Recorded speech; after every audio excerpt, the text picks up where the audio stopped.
आदेश। जय श्री भोले सभी को। आशा करता हूँ महादेव रुद्र की कृपा आप सभी पर बनी रहे। दोस्तों, दोबारा से शक्ति ट्रांसफर की बुकिंग शुरू हो चुकी है और दिवाली तक आप सभी जितने भी साधक हैं जिनकी बुकिंग हुई है उनकी सिद्धियां तैयार हो जाएगी और दिवाली के बाद आप सभी लोगों को बारी बारी से उनकी शक्तियां प्रदान करने के लिए बुलाया जाएगा। तो दोस्तों, इस बार का जो बुकिंग का जो नियम है और जो शक्ति ट्रांसफ़र का नियम है मैं आप लोगों को बताना चाहता हूं, तो वीडियो को अंत तक ज़रूर देखिएगा। और बहुत से साधक हैं जो वीडियो का थंबनेल देख करके और शुरू का केवल 10 सेकंड 20 सेकंड या 30 सेकंड देख करके वीडियो एंड करके डायरेक्ट मैसेज कर देते हैं और वही सवाल दोबारा हमसे पूछते हैं जो वीडियो में बताया जाता है। तो वीडियो को जरूर पूरा देखा करिए कि जानकारी क्या दी गई है।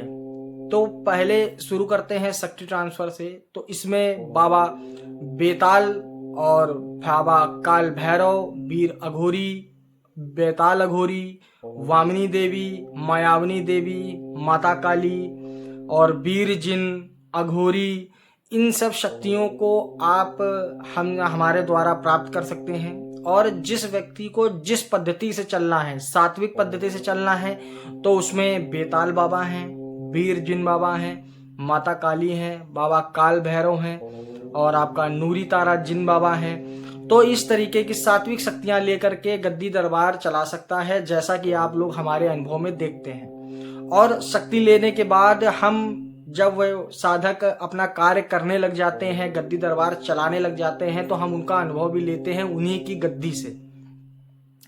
उसके बाद जो तांत्रिक शक्तियां हैं उसमें बाबा काल भैरव का आप तांत्रिक स्वरूप का भी आप ट्रांसफर ले सकते हैं। बेताल अघोरी बाबा हैं, अघोरी बाबा हैं। माता काली का जो तांत्रिक स्वरूप है, उग्र स्वरूप है, उसकी भी आप ट्रांसफर ले सकते हैं। तो जब आप इन सब चीजों को प्राप्त कर लेते हैं तो कैसे गद्दी दरबार चलाई जाती है वो सारी चीजें भी हमारे द्वारा आपको बताई जाती हैं और सारी चीजें सिखाई जाती हैं। तो इसके चलते हुए जो बुकिंग है दोबारा से हाफ फीस में शुरू कर दी गई है और जिन जिन साधकों को अपनी बुकिंग करानी है तो दोबारा से बुकिंग करा सकता है। जो वेट कर रहे थे, हाफ फीस का इंतजार कर रहे थे, तो दिवाली पे हम लोगों ने हाफ फीस का ऑफर निकाल दिया है और आप लोग सिद्धि प्राप्त करने के लिए आप हमसे बुकिंग करा सकते हैं। तो दोस्तों, कुछ नियम हैं कि उसको पहले जान लीजिए। सबसे पहले अगर आप बुकिंग कराते हैं तो बुकिंग के बाद आपकी चेकिंग होती है और अगर आप पहले चेकिंग कराना चाहते हैं तो चेकिंग की फीस अलग से पड़ती है। उसके बाद सब चीज पैसे से नहीं प्राप्त होती, योग्य बनना पड़ता है। इस चीज का याद रखिएगा। अगर आप सोच रहे हैं कि मुझे बिना कोई किसी का कर्म किए हुए, बिना कोई किसी की मेहनत किए हुए या बिना किसी का कोई आधार बनाए हुए मैं शक्ति प्राप्त कर लूंगा और शक्ति से मैं कार्य ले सकूंगा, तो वो आप भूल जाइए। आपको एक साधक के योग्य बनना पड़ेगा, सिद्धि को प्राप्त करने योग्य बनना पड़ेगा। उसके अकॉर्डिंग अपनी दिनचर्या करनी पड़ेगी, उसके अकॉर्डिंग अपना कर्म निर्धारित करना पड़ेगा, उसके अकॉर्डिंग अपना जो भी कार्य क्रियाकलाप है उसको आपको चयन करना पड़ेगा और उसके योग्य बनना पड़ेगा। अगर आप योग्य नहीं हैं तो योग्य आपको पहले बनाया जाएगा, उसके बाद आपको शक्ति दी जाएगी, जिससे कि शक्ति लेने के बाद, सिद्धि प्राप्त होने के बाद आप किसी की व्यक्ति का हील कर सको, किसी के विषय में जानकारी दे सको, किसी भी गद्दी दरबार में आराम से बैठ करके उस गद्दी को चला सको, लोगों की भलाई कर सको, अपना भी भला कर सको, दूसरों का भी भला कर सको। तो ये सारी चीजें होती हैं। बुकिंग सबसे पहले होती है, बाकी फीस सामने जमा होती है। हमारे आश्रम पे आने के बाद सारा प्रोसीजर होता है, शक्तियों से कैसे जुड़ा जाता है, कैसे उनसे कार्य लिया जाता है, कैसे वो भोग दिया जाता है, कैसे दूसरी शक्तियों को प्राप्त किया जाता है, कैसे आपको प्रत्यक्ष साधनाएं करी जाती हैं, वो सारा चीज A to Z आपको बता दिया जाता है। और कुछ लोगों का सवाल ये रहता है, गुरुजी क्या खुली आंखों से प्रत्यक्ष दर्शन होते हैं? तो खुली आंखों से प्रत्यक्ष दर्शन के लिए आपको पहले योग्य बनना पड़ेगा।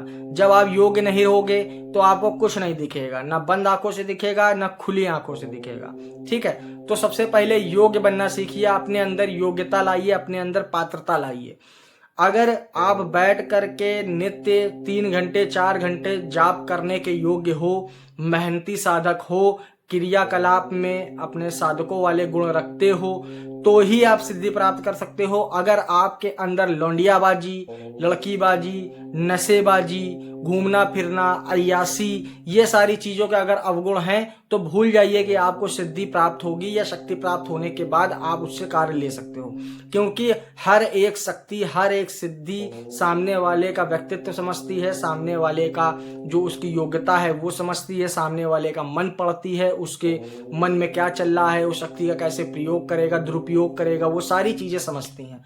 तो उसके अकॉर्डिंग ही आप उसको चला सकते हो। आप इतने बड़े तांत्रिक नहीं बन जाते हो शक्ति लेने के बाद कि आप शक्ति को पूर्णतः वश में कर लो, क्योंकि वो महाशक्तियां हैं, दैविक शक्तियां हैं। आप उनसे विनम्र निवेदन करके, विनम्र भाव से ही उनको प्राप्त कर सकते हो और उनका इस्तेमाल कर सकते हो। तो ये छोटी सी जानकारी रही। बुकिंग के बाद आपको हमारे आश्रम पे आना होता है। आश्रम में आने के बाद आपको ट्रांसफर दिया जाता है। नेक्स्ट डे मॉर्निंग में आपको प्रैक्टिकल कराया जाता है और शक्तियों के विषय में जानकारी दी जाती है। फिर आपका जो डॉक्यूमेंटेशन होता है वो होता है। उसके बाद आपका अनुभव का वीडियो बनता है, जिसमें आपकी स्वेच्छा से जो आप वीडियो में बोलना चाहते हैं, जो आप वीडियो में अनुभव देना चाहते हैं हमारे दर्शकों के लिए, हमारे साधकों के लिए, हमारे इच्छुक साधकों के लिए, तो ये सारा प्रोसीजर होता है। अगर जो व्यक्ति ट्रांसफर लेना चाहता है तो वो आकर के बुकिंग करा सकता है और बुकिंग कराने के बाद शक्ति प्राप्त कर सकता है। तो बुकिंग शुरू है। वीडियो अच्छा लगा हो, जानकारी अच्छी लगी हो, चैनल पर नए हो तो चैनल को सब्सक्राइब जरूर करिएगा और वीडियो को लाइक जरूर करिएगा। तब तक के लिए जय श्री भोले।